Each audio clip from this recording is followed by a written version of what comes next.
In 1 year, I went from unemployed making videos in my family room to becoming a top 40 under 40 honoree, gaining hundreds of thousands of views. And I'm just getting started. It's time for the second annual Walsh Wednesday Fund Drive. It's Connor coming at you once again, and what better day to launch the second annual Fund Drive than to do it on National Connors Day? Seriously, that's a thing, not some April Fool's prank. Guys, 2025 was such a transformative year here at Walsh Wednesday, and I'm so excited to see what 2026 has to offer. Over the span of the last 60 plus episodes, not only have we gotten to speak with local leaders and creators, but we worked with platinum selling artists, Broadway veterans, Hollywood actors, banana ball players, and even Olympians. Because of the hard work from this past year, Walsh Wednesday is once again nominated for Best Podcast, part of Hudson Valley Magazine's Best of Hudson Valley. None of this would be possible without you, so thank you. You can help Walsh Wednesday continue to grow by donating to our GoFundMe and by voting for Walsh Wednesday for Best Podcast. Both links can be found in the description of this episode. And if you don't have the funds to donate at this time, that's fine. I totally get it. Just sharing alone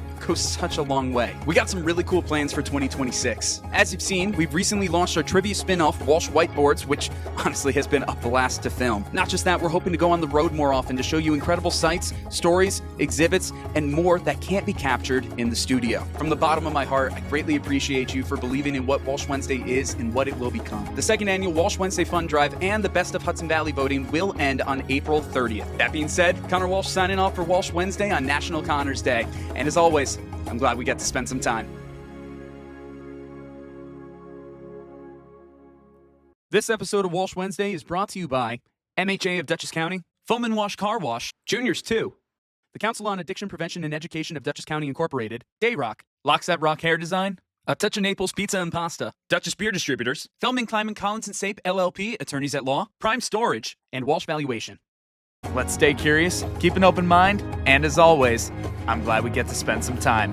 Welcome to Walsh Wednesday. And I've been busy for the last 4 days. I've been at war with squirrels in my attic, trying to get them out before it turns into a real problem. I have a speaker up there playing Sepultura and Lamb of God at 130 decibels, and then alternating that with an autobiography of Winston Churchill that plays for like 24 hours. And I have to post up outside the little hole where they're coming and going, right? So when they come out, then I jump up there and I close it. I have a cardboard cutout of Michael Bublé that works really well as a scarecrow to keep them from going back in if I have to leave my post for a minute. It's like a whole thing. Why Michael Bublé? Well, because my daughter loves him, and I got a cutout of him for Christmas, and he just happened to be still here. You have another business if you ever need one. You know, squirrel remover, squirrel whisperer, and please bring the Michael Bublé cutout on tour. I want to put that right center stage. Pay homage to the Booble. We should, the Boobster. You guys should just like mess around with everybody and be like, "We got a special guest tonight, Michael Bublé," and some roadie brings out the cardboard cutout, and everybody's just laughing their ass off. It turns out he's really funny too, because like like I had this whole bit going with my daughter because she prefers his Christmas album to mine, and so he chimed in on it. My daughter was like just crushing me with this whole Bublé thing, and then he chimed in the comments and said something really nice about me, and I was like, you see? And anyway, it was like it was like the greatest alley-oop all the way from Canada. Michael Bublé stuck up for me, and so I feel like forever indebted to the man. The thing is, he might show up. That would be amazing. Actually, the guy carrying the cutout is actually Michael Bublé. Oh my God. But you know what? Let's just manifest that into reality. I'm feeling it. Let's make it a thing. Hey there, everybody, and thank you for tuning in to Walsh Wednesday. As always, I'm Connor Walsh, and we got a magnificent episode for you guys today. Making his return to Walsh Wednesday, we have a platinum-selling artist known for songs like Superman, It's Not Easy, and 100 Years. We have with us John Ondrasik from Five for Fighting. Not just that, we have his touring partner from this coming summer. They're going to be going on tour this June. We have another platinum-selling artist known for songs like I'll Be and I Could Not Ask for More. We have Edwin McCain. John, Edwin, how are you guys? Good, bud. Good to see you. Doing good. And of course, you guys are going to be going on tour this summer. It's going to be incredible. So the shows start in June, so people can learn more on the website, of course. But let's hear it from you guys. Have you guys ever toured together before? Is this your first time working together, or is this a long legacy of working together? I think we were on the same festival bill a few times, but we've never gone on a dedicated tour, which is really kind of silly. I don't know why we never did. We have a lot of common friends, and we've passed in the night many times, including Kevin Cronin from REO Speedwagon, who's my neighbor, Fantastic. who I'll be having dinner with tomorrow night. He says hi, Edwin. Yeah, and it's like 1 degree of separation. We basically have so many of the Yeah. same friends, and we play. We probably were within a few spots of each other on every hot AC playlist Yeah, at that's one right. time. You know Yep. what I mean? Like we were literally like within minutes of each other every day. So this makes total sense to me. I'm pretty sure I have heard All B right after Superman It's Not Easy. I'm pretty sure that has happened many a time listening to the radio. Surely. I mean, what a song. There's songs that come around that you're like, dang, I wish I wrote that song, right? I'll Be is one of those songs where you're like, what a monster chorus, and you hear it and they just stand the test of time, right? I don't want to speak for Edwin, but I think, for us to still be here 25, 30 years later, going out, Edwin's driving his bus like he always has, and people singing our songs back to us. It's such a blessing. And, when you're with good people, that's really makes what touring a lot of fun. When you're with good people and everybody's enjoying it, we understand why we're there, what we're doing. There's really nothing better. It's adult summer rock star camp, man. It really is. I mean, we also benefited wildly from being in that. I say we were the last class of the big time music business. You know what I Mhm. mean? When they were still selling CDs and it was about radio promo. We were still working for the old cigar chomper guys that were running those companies, and they didn't really know why things worked or not. They just were glad it did, and they let us do our thing, and they didn't really have any notes. Like, you know what I mean? Like I was never told. I mean, I think I was ever told to do was like get a haircut and wear a suit. But other than that, like as far as like musically, I mean, we would turn in these records that were just all over the place, and they would be like, "All right," I mean, Amazing. so, And they yeah, worked. And thank God, yeah, because we got great hits like the songs that we were talking about. No, Yeah. yeah. fantastic. Since we're talking about those songs, I do got a couple of questions. Edwin, I'll start with you when it comes to All B. Something that made recent news, James Vanderbeek unfortunately passed away back in Yeah. February. And one of the things that you guys share is Dawson's Creek. You guys owe a lot to both of your careers to that show. And can you take us back to 1998 and what it was like to have All B featured in the season finale of that show and what that did for your career and how that kind of transcended above anything you could have imagined? That show lit the fuse and exploded it into space. Can't really script that kind of luck, honestly. And it was, all credit to the sync people at Atlantic for saying, "Hey, let's get this song in Dawson's Creek," because I didn't, at the time I was playing 220 shows a year, so I didn't watch television, so I didn't even know about the show. And so somebody at Atlantic was like, "This is going to work perfectly for that show," and they called up the sync people and got it done. And so all credit goes to them. That was one of the great things about being on a major label because there were people in offices doing hard work, getting your songs put in places that would let them explode like that. So, man, one in a million, really. But you know what? It's incredible. And hey, it got your song out there and grateful for it. Now, John, we were talking about Superman It's Not Easy a second ago. That song came out a couple years later, of course, but you were still making new things with that song. The last time that we had you on, we were talking about Superman It's Not Easy for Alone and the Hostages. The last time we talked, there was a lot that was still going on over there. But now, since then, Alone is home. Can you talk Yeah. about that and that experience and the feelings that you must have from it? Yeah, no, it's amazing how songs kind of refine their places and for a new generation find new listeners and new meanings. And no, when we recorded that song for Alone and the Hostages, his mother, Edith, was kind of my partner in that effort. And I think as much as we, prayed and hoped for Alone and them to come home, I think we thought it was very unlikely, right, with what had happened over there. But you're right, the miracle happened, and just a few weeks ago, I actually got to sit down with Alone at a piano and play Superman together, which again, you can imagine how emotional that was. And the kid, he's incredibly strong and gives you a lot of faith, and it makes you believe in higher things. And so it's wonderful to have him home and playing concerts. I just saw a video of him today. It's Passover for all our Jewish friends. Yes. Happy Passover to our Jewish friends. And so yeah, it just gives me this burst of joy every time I see him, and he's gonna have a nice life. And I met his girlfriend, and And as I said, he's a much better piano player than I am. And maybe if he's in town, if he's in the States, maybe he can come join me and Edwin on a song. But yeah, it's again, that's the blessing we have of having these songs that seem to keep finding their way. And once you write a song and release it, as Edwin said, it's not really yours anymore. It goes out into the world, and Dawson Creek happens, or Smallville happens, or Yes. And I think to his point too, the music industry was different back then. We caught the last wave, and we had kind of resources that people don't have now. And you had TV shows that 15 million people watched every night.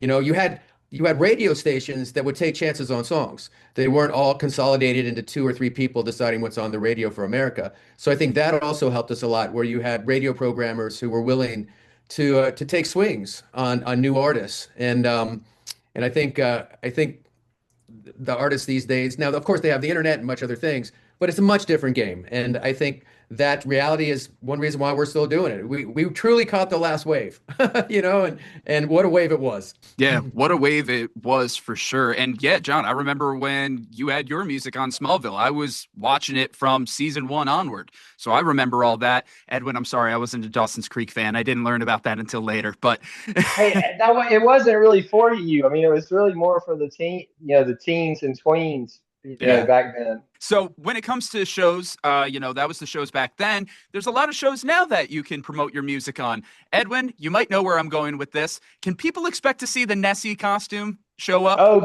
I wish they would let me have it, but they don't let you keep your costume. Like, that was like that was the most unique experience I've had yet in the entertainment industry. I genuinely regretted, being sober. I really hallucinated. Like, a handful of mushrooms in that costume would have been interesting, honestly. For anybody who has no idea what we're talking about, around this time last year, you were on The Masked Singer, and you were the Nessie costume, the Loch Ness Monster, and fantastic clip, fantastic run on the show. I thought it was great. Like, did you get to pick your costume? Did you get to pick your songs? What was that like from your perspective? It's such a well-run organization. I did not pick the costume. They would give me 4 songs to choose from, and then I would say, I really like this one. They go, well, what about this one? And I go, okay, I understand. And so some of them I picked out of the choices they gave me, and some of them I did because I thought it would be better. And for me, I'm kind of a stunt singer anyway. I love singing different genre music, or music I wouldn't normally sing, or plus it's such an interesting moment to be involved in a production as big as that. I mean, it's a big production. There's hundreds of people working on it, and it was an absolute exercise in efficiency. Like, what they were able to pull off every day was amazing. I can only imagine how awesome it is to be there. It just seems like a giant cartoon, honestly. It seems like a cartoon brought to life. And everybody without exception were extremely nice and really funny, and it made the entire experience enjoyable. Like, I didn't see or hear anybody having a crossword or being stressed out. I mean, it was just, everybody was focused on the task at hand, and everybody got along famously, and it was a great time. That's beautiful. You know what? Since you weren't able to keep the costume, I'm going to challenge fans out there right now. If anybody is good at cosplaying, put together a Nessie cosplay for Edwin and gift it to him on tour. I'm putting that out there right now. Just like Michael Bublé, how we're manifesting that, we're manifesting the Nessie. I think at some point when the show reaches its end run, they'll hopefully let me buy it. And pause. We're going to take a quick break from our interviews to hear from our sponsors. First up, we got our friend Andrew O'Grady from MHA of Dutchess County. When we talk about mental health, we often focus on the symptoms, anxiety, depression, isolation. But what we don't talk about nearly enough is the root cause. And more often than not, that root cause is trauma. This is Andrew O'Grady, CEO at Mental Health America of Dutchess County. Trauma doesn't always look dramatic. Sometimes it's quiet. Sometimes it's an experience you've carried alone for years. Sometimes you've never spoken about it because it feels shameful or because you were told to just move on. But here's the truth. Holding a painful secret doesn't protect you. It weighs on you. It shapes how you think, how you feel, and how you move through the world. It can impact relationships and jobs, the way you attach to people and interpersonal friendships and work relationships, and you don't have to keep carrying that weight by yourself. Healing is possible when you finally feel safe enough to talk about it. Contact a therapist today. If you need help with that process, contact your primary care physician or call MHA of Dutchess County. We're happy to help you find someone. It's time to take care of yourself. You just may have the best year of your life. For 60 years, we here at Foam and Wash Car Wash pride ourselves on giving back to the community because we're your neighbors. It's our community too. In celebration of Foam and Wash's 60th anniversary, we want to say thank you. By visiting the link on screen and in the description, you'll receive one free hot wax and shine car wash. No hassles, no gimmicks, just a token of our appreciation. Foam and Wash Car Wash, home of the unlimited wash membership. Thank you for being part of Foam and Wash Car Wash's story for the last 60 years. This episode is also sponsored by Juniors 2. Come on out to Juniors 2 in Poughkeepsie, New York for Thursday Night Trivia, hosted by CMJW Entertainment. Play as a team as you work your way through 4 rounds of trivia categories in order to win gift certificates and other prizes. Juniors 2 Trivia Nights, every Thursday starting at 7 p.m. at 1126 Dutchess Turnpike, Poughkeepsie. Next, we have a message from our friend Jeff Feldman from Feldman, Kleiman, Collins, and Sape LLP, attorneys at law. Hi, I'm Jeff Feldman. In 1986, when Paul Kleiman and I started our practice, our goal was to create a law firm where you could meet with an attorney and feel confident that that attorney would be with you every step of the way. Today, the firm has been successfully trying cases at all levels of state and federal courts throughout the Hudson Valley and Capital District. We have been selected as one of the best personal injury and medical malpractice defense law firms by U.S. News and World Report every year since 2009. For all of those years, we were the only firm chosen in any litigation specialty between Albany and White Plains. Your case is important to us. Giving you the time and personal attention you deserve has always been the hallmark of success. Initial consultations are free of charge and always with an attorney. Walsh Wednesday wants to give a big thank you to Prime Storage. A temporary storage unit can help declutter a home, protect fragile items during a busy period, and provide a convenient way to organize and transition belongings. Whatever the reason, Prime Storage makes storage simple through seamless service, flexible rental options, and facilities conveniently located throughout the United States and Canada. By using our link in the description of this episode, you will get 1 free month of storage, plus you'll save 15% on rental rates. Make the holiday season simpler and store with Prime Storage. Thank you to our Walsh Wednesday All-Stars, all of those who have generously contributed to the Walsh Wednesday 2025 Fund Drive. You can see the list of names on screen or in the description of this episode. And of course, thank you to our Walsh Wednesday Warriors, Jim Robinson, John Newhall, Meg Boyce, and Jenna Hess. These individuals have pledged $100 or more to Walsh Wednesday for 2025, either through the GoFundMe or our Patreon. Thanks for listening, guys. It's time to get back to the show. And play. This episode of Walsh Wednesday is brought to you by MHA of Dutchess County, Foam and Wash Car Wash, Juniors 2, the Council on Addiction Prevention and Education of Dutchess County Incorporated, Dayrock, Locks That Rock Hair Design, A Touch of Naples Pizza and Pasta, Dutchess Beer Distributors, Feldman, Kleiman, Collins, and Sape LLP, attorneys at law, Prime Storage, and Walsh Valuation. Now, John, I want to pass it back over to you. Something that happened with you, and not just you, your family. People magazine back in March put out a lovely piece on your wife, Carla. And if I have it correctly, it is I signed the rock star, then I married him. Beautiful piece. Do you want to talk about that and what that was like for you, your wife, your family to be able to share that story? Well, thank you. Yeah, you've done a deep dive there, buddy. Yeah. Yeah, my wife, Carla, wrote a book called, well, since I'm sitting here, Stop Trying. Yeah, there we go. There we go. You know, she's a fascinating story herself. You know, she came to LA 18 years old with her suitcase and kind of built her way up to one of the most powerful executives in the music industry. And she actually was at Motown one day pitching songs, and she heard me through the wall. My girlfriend was a secretary at Motown and would play my cassettes. And sometimes she came to a little piano bar in Melrose, and I was sitting there, and there were 4 people in there, and I paid 2 of them to be there, but she sat through it, and you know, we started working together. She had no romantic interest in me at all, of course, but I was smitten right away. And 2 years later, she saw the light, and this September will be married 29 years. But yeah, her whole philosophy about, when you're kind of on your own, especially in the music industry, there's no trying. You do it, you survive. And she's a fighter, a wonderful mother to our kids. And so that article, they asked her to write kind of our story about the book. And again, she signed artists, like Korn and Jewel and, No Doubt, just huge artists. And when my son Johnny was born, she had took on a harder job. She left the music industry, became a full-time mom. So it was really sweet to see that article and that story. And for me as a touring musician, it was wonderful to have that kind of grounded home, right? And that grounded kind of family. As Edwin knows, it can be a little wild on the road. And the fact that, we were married before I had success, and that she understood the obligations that we have sometimes being away from home, doing hundreds of shows with kids and a family. It's very challenging.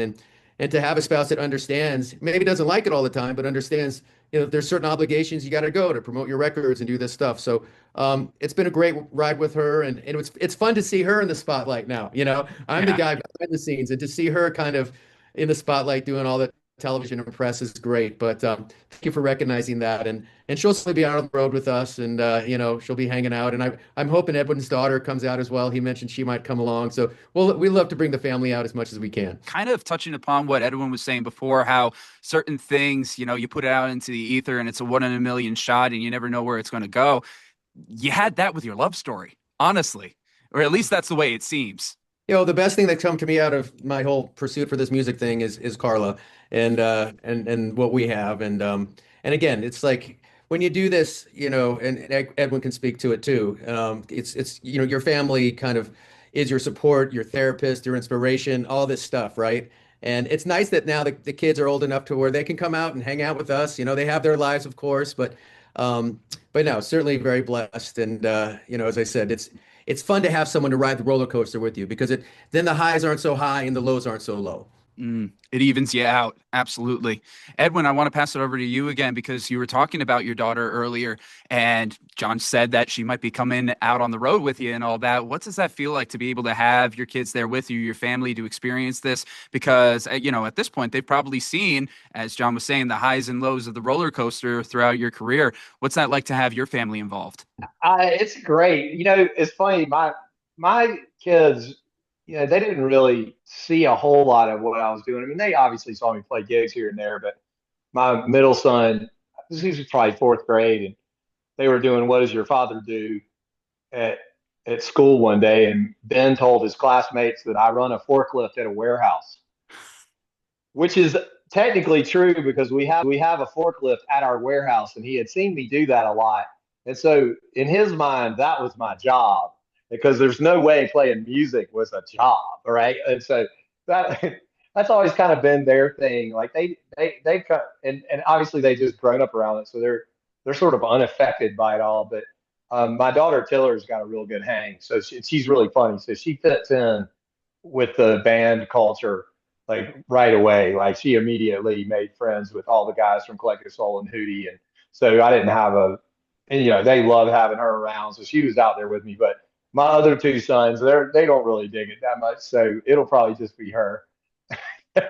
I'm blown away. If I was the kid of a rock star, I'd be out there immediately checking everything out. I'd want to see it all. But maybe that's just because my dad raised me on the music education that I had and took me all to all the amazing concerts and everybody's music. Well, John's music. I haven't seen you in concert yet, Edwin, but I hope to soon. Well, I think like one of my very good friends is an attorney here in South Carolina, and he represents Kodak Black. And my kids were way more impressed with the fact that Mr. Ashmore represents Kodak Black. Like I've never seen them react like that before, and it's so funny the things that they care about. To them, you're just dad. It's always, I'd rather be, honestly. As we're getting into the last couple minutes of this episode, I know you guys have to go and everything. There are two last questions I want to ask you guys. Pass it back over to John. One thing that we've talked about the last couple times that you've been on is the Let Music Fill My World challenge and everything going on with that. It's about that time of year again. Could you give us an update on what we can expect for this year? Yeah, the Music Matters Challenge is out again. It's basically a challenge that people can go on, make a video, and tell a story about a music teacher that made a difference in their life. And through that, we provide a music teacher to a school in need every year. And so you don't have to be a great musician. You can also win $10,000. Our winner wins $10,000. So there's that. There's a school prize. So just go to themusicfilmworld.com and enter. And you don't have to be a great musician or not. As long as you have a story and a song, frankly, you have a good chance to win. So please, everybody check that out. Absolutely. And of course, as John said, it's helping out a lot of different schools and educators and students along the way. You can learn a lot from this. It's a beautiful, beautiful program, and we'll make sure that we link it in the description of this episode. Edwin, with you, if I got this correct, on this tour that you're also going to be plugging your 11th studio album. Congratulations on that. Lucky. So what can people be expecting to hear when it comes to that record? And what was it about this record that meant a lot to you? I really hadn't planned on making this record. And it was sort of because for years, people would go, when are you putting out a new album? I go, I'm not. And then there would be like this awkward pause, and it's hilarious because, honestly, who really listens to anybody's new records, right? I listen to AC/DC's Back in Black, and I don't care about anything new. And I'm as guilty as anybody. And I know when I go out on tour, I'm like, I'll mess with the crowd sometimes to go, okay, tonight I'm playing all new songs. And they're like, no, because I know what they want. It's the first rule of show business, give the people what they want. So I got talked into it, and I had tons of songs, and it was just one of those things I just hadn't planned on doing, but once I did it, I really enjoyed it. And now I'm halfway through another one to make an even dozen. But we'll play some songs from pretty much all 11 albums. I touch on all of them. It's weird to say that, it sounds like a lot until you just see it on like one sheet of paper. It's just not, Understandable. And also it's way easier to make records now. Back in the 90s when we were making records on tape, that was a whole situation. Now it's a lot easier. Amen to that. Amen to that. Yeah, what you're saying about seeing it all on one sheet, seeing your life all on one sheet, everything that you invested in and put everything towards, that must be a very surreal feeling for sure. Again, I'm still in contact with so many of the people I used to work with at Atlantic, and we're all still friends. And I do a lot of work with Jason Flom and the Innocence Project, and so I still feel really connected and blessed that I got to have those friendships and that they've continued on after the fact. That's beautiful. That's really beautiful. Guys, I know that we're coming to an end of this episode. You all have to run, take care of other things today. John, you have other interviews. Edwin, you have squirrels to chase. So we'll make sure that we take care of all that. Guys, is there any last little nugget before we wrap up this episode? Always a pleasure, Connor. Folks out there, I just say, this is a family show. Bring your kids, bring the grandparents, bring the dogs. We're going to have a lot of fun. Edwin, always a pleasure, my friend. Can't wait to see you soon. I'll give Cronin a high five for you. Absolutely. Yeah, we're grateful to everybody that's coming out. So thank you. Absolutely. And of course, we'll have all the tour information in the description of this episode. I'm Connor. I'm Edwin. I'm John. And as always, we're glad we get to spend some time. And that's a wrap on this week's episode.